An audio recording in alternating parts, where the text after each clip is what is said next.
Welcome to the Content Junction. The Missile Man of India used to say, if you want to shine like a sun, first burn like a sun. जी हाँ, भारत के विश्व प्रसिद्ध missile man कहा करते थे, अगर आप सूरज की तरह चमकना चाहते हैं तो पहले सूरज की तरह चलें।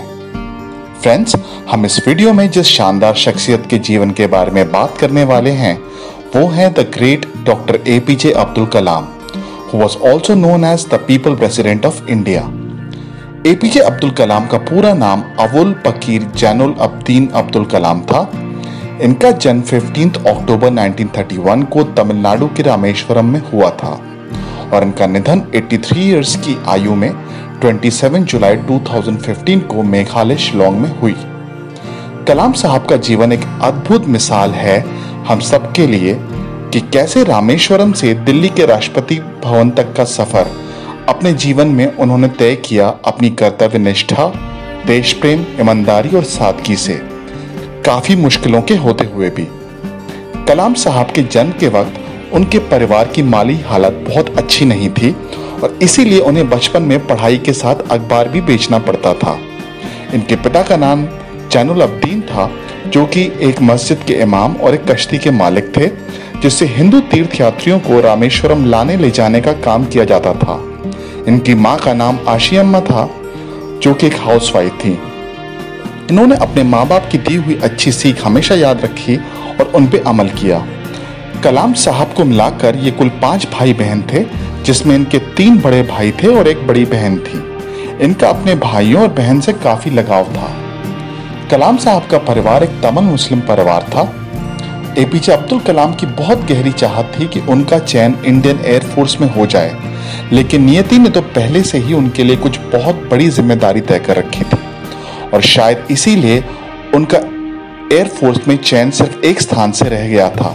यानी कि उस वक्त एयरफोर्स में सिर्फ 8 पोजीशंस यानी रिक्त स्थान थे और कलाम साहब की 9th पोजीशन आई थी। खैर, उन्होंने अपनी स्कूल की पढ़ाई शॉर्स्ट हायर सेकेंडरी स्कूल से पूरी की, जो कि तमिलनाडु के रामनाथपुरम में स्थित है।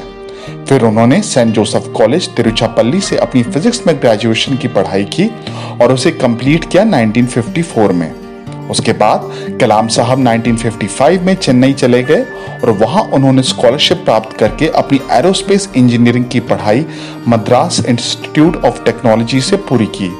फिर कलाम साहब ने अपने करियर की शुरुआत 1958 में की, जब उन्होंने बेंगलुरु में ADE यानी कि एरोनॉटिकल डेवलपमेंट एस्टैब्लिशमेंट को ज्वाइन किया एज एक सीनियर साइंटिफिक असिस्टेंट के पद पे। यहीं पे उन्होंने एक हॉवरक्राफ्ट भी डिजाइन किया, जो कि भूमि और जल दोनों में जेट इंजन से चलने वाला एक वाहन होता है। इसके बाद उन्होंने इसरो यानी कि इंडियन स्पेस रिसर्च ऑर्गेनाइजेशन को ज्वाइन किया, जहां उन्होंने 2 दशकों यानी 2 डेकेड्स तक यानी कि 1982 तक काम किया और इसी दौरान वो एक बहुत सफल स्पेस साइंटिस्ट के रूप में पहचाने जाने लगे।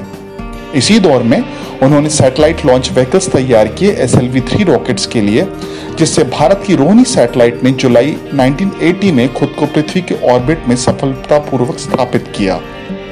डॉक्टर कलाम ने 1982 तक इसरो के साथ काम किया और फिर उसके पश्चात 1982 में ही उन्होंने DRDO यानी कि भारत के defence research and development organisation को ज्वाइन किया।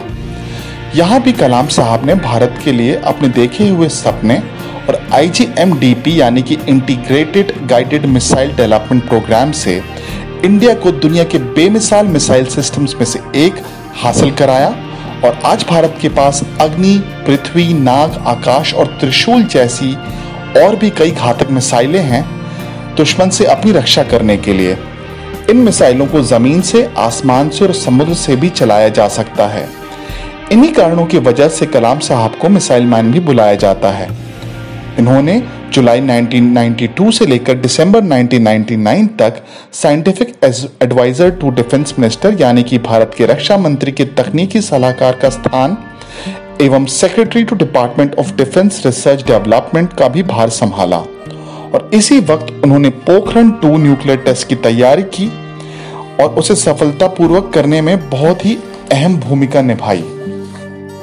दोस्तों, पोखरण 2 न्यूक्लियर टेस्ट एक न्यूक्लियर परीक्षणों की श्रृंखला थी जिसमें भारत ने कुल 5 टेस्ट न्यूक्लियर बॉम्ब एक्सप्लोजन्स किए मई 1998 में राजस्थान के पोखरण टेस्ट रेंज में। ये परीक्षण काफी सफल रहे और उन्होंने पूरी दुनिया को भारत के विज्ञान, तकनीक और हमारे वैज्ञानिकों की क्षमता से अवगत कराया। इस समय भारत के प्रधानमंत्री श्री अटल बिहारी वाजपेयी थे और उन्होंने भी कलाम साहब और उनकी पूरी टीम की काफी प्रशंसा की थी। फिर उसके बाद डॉक्टर कलाम ने नवंबर 1999 से नवंबर 2001 तक भारत की सरकार के प्रिंसिपल साइंटिफिक एडवाइजर यानी कि मुख्य वैज्ञानिक सलाहकार के पद को संभाला, जो कि इंडियन गवर्नमेंट के एक कैबिनेट मिनिस्टर के पद के बराबर था। इसी समय उन्होंने भारत के लिए कई सारी स्ट्रैटेजीज, डेवलपमेंट्स और मिशंस को भी आगे बढ़ाया। ठीक इसके बाद कलाम साहब ने अन्ना यूनिवर्सिटी, जो कि चेन्नई में है, वहां अपने शौक से professor of technology and societal transformation में कार्यभार संभाला, जो कि बहुत ही कम समय के लिए था, यानी कि नवंबर 2001 से जून 2002 तक ही था, क्योंकि 25 जुलाई 2002 को उन्हें भारत का राष्ट्रपति बनने का सम्मान मिला, जो उनके लिए भी और भारत के लिए भी एक गर्व की बात थी। एपीजे अब्दुल कलाम ने राष्ट्रपति भवन और प्रेसिडेंट ऑफिस में भी अपनी सादगी, देश प्रेम, ईमानदारी और कर्तव्य निष्ठा से एक अमिट छाप छोड़ी और इसीलिए उन्हें पीपल प्रेसिडेंट भी कहा जाता है। फिर 2007 में कलाम साहब ने प्रेसिडेंट ऑफ इंडिया से रिटायर किया। कलाम साहब को निजी जिंदगी में वीणा पे अभ्यास करना और किताबें लिखना पसंद था। उनकी लिखी हुई किताबें पूरे विश्व में प्रसिद्ध हैं, जैसे कि wings of fire, my journey, ignited power, etcetera etcetera. उन्हें बच्चों और युवाओं के साथ समय बिताना भी अच्छा लगता था। उन्हें अपने जीवन काल में कई पुरस्कार भी मिले, जिनमें कुछ प्रमुख पुरस्कार हैं पद्म विभूषण, जो उन्हें 1981 में मिला, फिर पद्म विभूषण, जो उन्हें 1990 में मिला, फिर भारत का सर्वोच्च सिविलियन अवार्ड, जो कि भारत रत्न है, उन्हें 1997 में मिला। फ्रेंड्स, कलाम साहब ने अपनी पूरी जिंदगी भर विवाह नहीं किया और अपना जीवन भारत के नाम समर्पित कर दिया। आज भारत को वैज्ञानिक, तकनीकी एवं रक्षा के हिसाब से इस मुकाम तक पहुंचाने में उन्होंने बहुत ही महत्वपूर्ण भूमिका निभाई। उनका जीवन सदैव हम सबके लिए उदाहरण रहेगा। दोस्तों, इससे बड़ी और क्या मिसाल होगी कि उन्होंने अपनी जिंदगी के आखिरी क्षण भी 27 जुलाई 2015 को काम करते करते IIM शिलोंग में एक लेक्चर देते हुए गुजारे और इसी दौरान उनकी मृत्यु दिल का दौरा पड़ने से हुई। उनका निधन 83 ईयर्स की आयु में हुआ। कलाम साहब की सरलता को इन्हीं बातों से समझने की कोशिश की जा सकती है कि उन्होंने कभी भी टेलीविजन सेट अपने आसपास नहीं रखा। उनकी निजी वस्तुओं में यानी पर्सनल बिलोंगिंग्स में सिर्फ एक वीणा, कुछ बुक्स, एक CD प्लेयर, कुछ कपड़े और एक लैपटॉप था। यहाँ तक कि उन्होंने राष्ट्रपति का भार संभालने से पहले ही कह दिया था कि वो राष्ट्रपति भवन सिर्फ 2 सूटकेस लेके जाएंगे और वापस भी सिर्फ 2 सूटकेस ही लेकर निकलेंगे, जो कि उन्होंने यथार्थ भी किया। अपने उसूलों के चलते उन्होंने जीवन भर उपहार स्वीकार नहीं किए। इन्हीं सब कारणों से सिर्फ भारत में ही नहीं बल्कि पूरे विश्व में हर कोई उनका बहुत आदर करता है और भारत में हमेशा उनका नाम स्वर्णिम अक्षरों में लिखा जाता है। पूरा विश्व भी कलाम साहब का लोहा मानता है और हर कोई उन्हें missile man, people president of India जैसे अनेकों नाम से याद करता है। तो ये था द ग्रेट एपीजे अब्दुल कलाम साहब का जीवन।